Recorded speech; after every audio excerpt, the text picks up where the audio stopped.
Hey everyone, welcome to this channel English with Nandini. Today I will be telling you speaking techniques that will help you in your IELTS speaking as well as in your daily life speaking. Follow these techniques to ensure that you got fluency in your speaking and you are not falling short of ideas while speaking. That's the thing we all want, right? My most favorite technique is paraphrasing. Paraphrasing is the technique of rephrasing questions and ideas in your own words. This shows your ability to use language flexibly and avoids repetition. You will better understand with the help of an example. For example, if I asked, "What do you like about your city?" You could paraphrase and say, "One of the things that I enjoy about my city, you know, one of the things I enjoy about my city." You got this from your question as well, right? When you paraphrase this question into your answer, you will see that you got time to frame your answer, right? And with the time you got, you can showcase many things, whatever you like in your city. One of the things I enjoy about my city is the vibrant culture and the variety of activities available. Another question would be, what do you like to do in your free hours? During my leisure hours, see, you got the time again.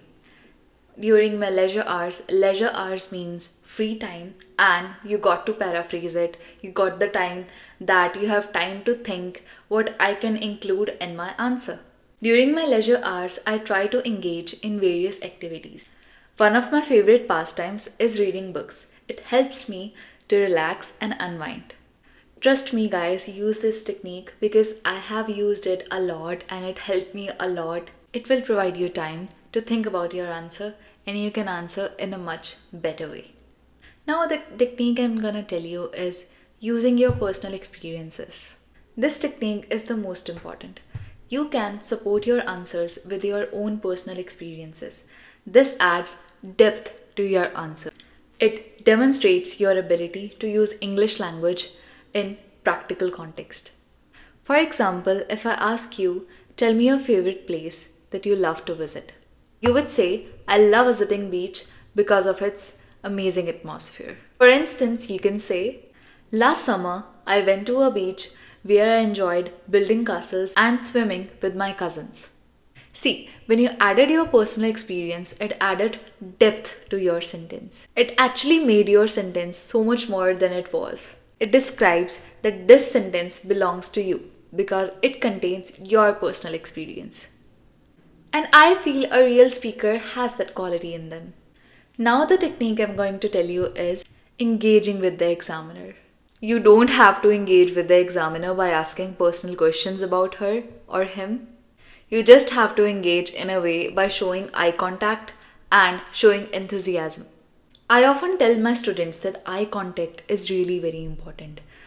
Suppose you are in a meeting or you are in any situation in which you have to show your enthusiasm. It's not gonna happen if you're not showing or not having an eye contact with that person you are speaking to. For instance, take me as an example. If I'm not making an eye contact with you, you would not listen to me. Just imagine I'm speaking like this. You have to make an eye contact in order to speak correctly and more. Did you notice I was shy in that situation and was not able to make any kind of impact on you guys? Same goes with IELTS speaking. You have to make an impact, you have to make an eye contact. This can make your interaction more dynamic and can definitely increase your score. Here's a tip. When talking about a topic, just smile and show genuine interest. This makes your conversation more natural and engaging. Now, the technique I'm going to tell you is you have to use descriptive language. Use descriptive language to paint a vivid picture. Adjectives and adverbs can help you describe the things in detail. This makes your answers more interesting and engaging. You guys will better understand with the help of these examples. Instead of saying the house is big, you can say the house is spacious with a grand facade and large windows. Another example would be describe your favorite restaurant. You would say the restaurant I go to has good food. But with the help of my adjectives and adverbs, you can say the restaurant I visit serves delicious meals with fresh ingredients. The cozy atmosphere and friendly staff make dining there a pleasant experience. Now, you guys will never forget the magic of adverbs and adjectives. Try using them more, you will see a difference. Next step is to answering the question fully. It is very important. Make sure you answer the question fully. You have to address all parts of the question and provide detailed responses. Shows your ability to communicate effectively. For example, I asked about your favorite hobby. If you want to sound boring, you can say, I don't like painting. But if you want to sound an advanced English speaker, you can say, I like painting because it helps me relax and express my creativity. My favorite subjects to paint are landscapes and portraits. Did you notice the difference? It was huge. This was the magic of answering every aspect of the question because it included everything, not just your hobby, but why you like that hobby, what that hobby does to you, things like that. This technique is very common, grammatical range and accuracy, but we often ignore it. Use a variety of grammatical structures. For that, you have to mix simple, compound, and complex sentences to show your range. If you guys don't know about simple, compound, and complex sentences, let me know, I'll make a video on that. Also, I made a video on complex sentences on my Instagram. I'll share the link in the description below. The most important thing in grammatical range is avoid common grammatical mistakes like verb tenses. These are really very important. You have to learn tenses in detail, like without formula ones. I'll attach the video below. I'll show you this with an example. It's very interesting. Simple sentence. I like reading. Question is, what are your hobbies? Compound sentence. I like reading and I also enjoy watching movies. Complex sentence. I like reading because it helps me to relax and escape from reality.